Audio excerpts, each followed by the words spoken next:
Hi, this is Kim, Reads Urantia. Okay, nice to see you. And today I'm going to read from the Urantia book. First, I'm going to read a little bit from Light the Flame by Andrew Harvey. And today is June 17th. So this is from, it says, Ruqyah, the Sufi woman of the 13th century. Okay, and I'm not sure who that is. I tried to look it up. I found a Rabia woman who is a Sufi. I don't know what century she was in. So, yeah, okay. Ruqyah, Sufi woman of the 13th century.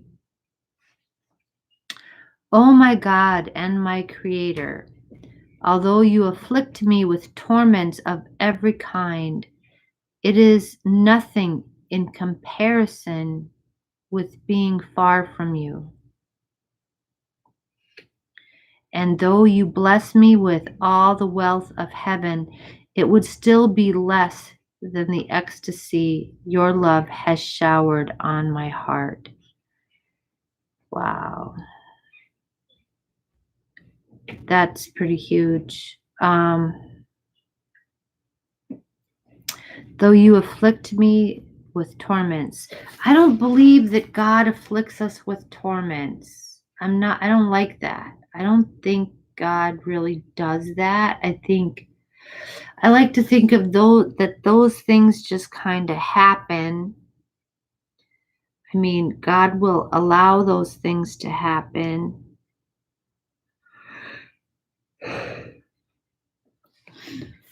Right? And I don't think God is surprised when those things happen, but he is with us through those trials, through those torments. But it would be worse than having all these material comforts but being far from God. So if we have torments of the material kind, but we're close to God, then it's better. That's a better situation than if you're far from God but have all the material comforts. That I can believe. I can go with that. So let's leave that there. And right. So it's God's love that brings us ecstasy. That's what's necessary.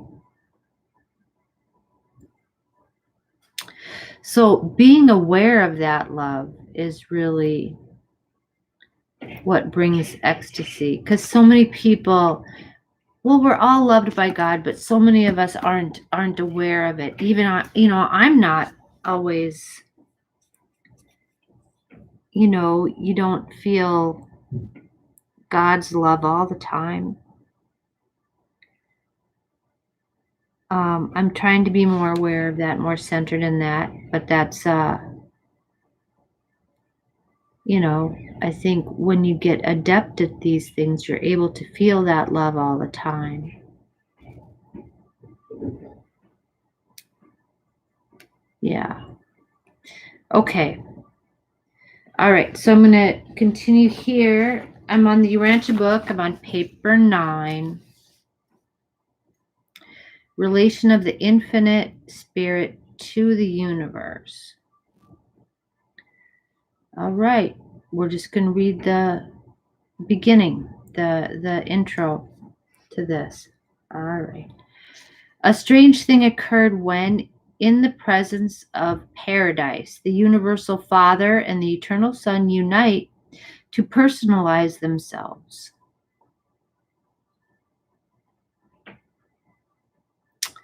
Okay, I'm just looking at the verb tense. Okay, a strange thing occurred, past tense, when, in the presence of paradise, the universal Father and the eternal Son should be united to personalize themselves. I don't know if that's a mistake or if that's just a reference to the timelessness. Maybe that's on purpose, the timelessness of paradise.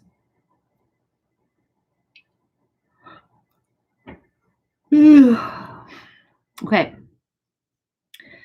Nothing in this eternity situation foreshadows that the conjoint actor would personalize as an unlimited spirituality coordinated with absolute mind and endowed with unique prerogatives of energy manipulation. His coming into being completes the Father's liberation from the bonds of centralized perfection and from the fetters of personality absolutism. And this liberation is disclosed in the amazing power of the conjoint creator to create beings well adapted to serve as ministering spirits, even to the material creatures of the subsequently evolving universes. Okay. Very good. Okay. So this was a strange thing that occurred. So the son and the father not only being themselves, but I think because they needed to communicate,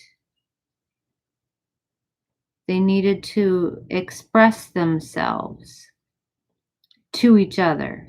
Before there was only one, there was no need to express God's self because there was nobody to express it to, right? But now they need to express themselves.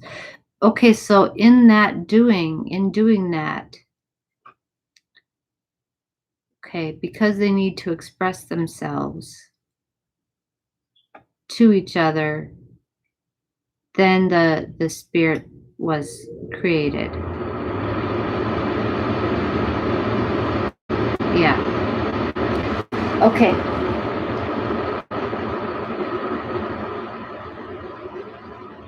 The Father is infinite in love and volition, in spiritual thought and purpose. He is the universal upholder. The Son is infinite in wisdom and truth, in spiritual expression and interpretation.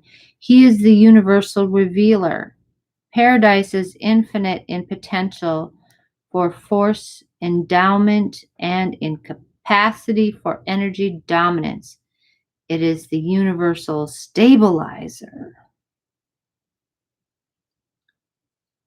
Right. The conjoint actor possesses unique prerogatives of synthesis, infinite capacity to coordinate all existing universe energies, all actual universe spirits, and all real universe intellects. The third source and center is the universal unifier of the manifold energies and diverse creations which have appeared in consequence of the divine plan and the eternal purpose of the universal Father. The infinite spirit, the conjoint creator, is a universal and divine minister. The Spirit unceasingly ministers the Son's mercy and the Father's love, even in harmony with the stable, unvarying, and righteous justice of the Paradise Trinity. His influence and personalities are ever near you. They really know and truly understand you. So those are the angels. Okay, so he's this conjoint actor is a coordinator, so kind of the glue that holds everything kind of together, and but not in the physical sense. In the physical sense, that is the Isle of Paradise is the center of that physical gravity. All right. So in the spiritual sense, in the sense of mind, okay, so right. The idea that, yeah, we think the same things, the same kind of things occur to us at the same time here. That's not by accident. That's for real. That's the conjoint actor is doing that. Yeah. That we cooperate with each other on the spirit level. So what's happening now with people just so unwilling to cooperate with each other? There's something really in the way. Because I gotta say, I don't believe that that's natural. I think cooperation is what's natural, but there's something going on. All right. Throughout the universes, the agencies of the conjoint actors ceaselessly manipulate the forces and energies of all space. Like the first source and center, the third is responsive to both the spiritual and the material.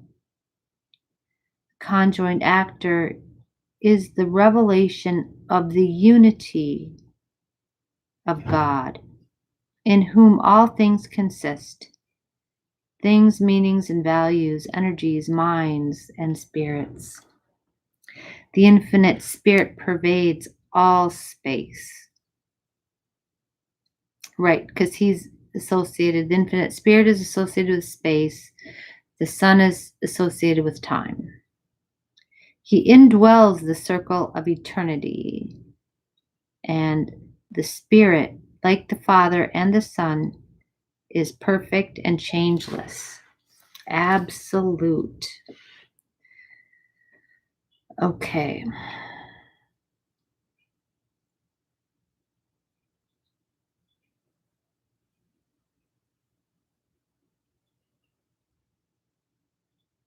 Okay. So the Spirit ministers the Son's mercy and the Father's love.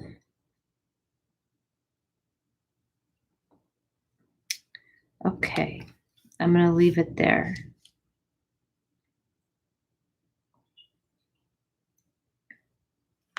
Right. So I think of the Spirit as being everywhere present in the in-betweenness. The in-betweenness of everything. Okay? Yeah. All right. I'm going to leave it there. And I thank you very much for being with me this evening. Okay? Have a good night. All right. Bye.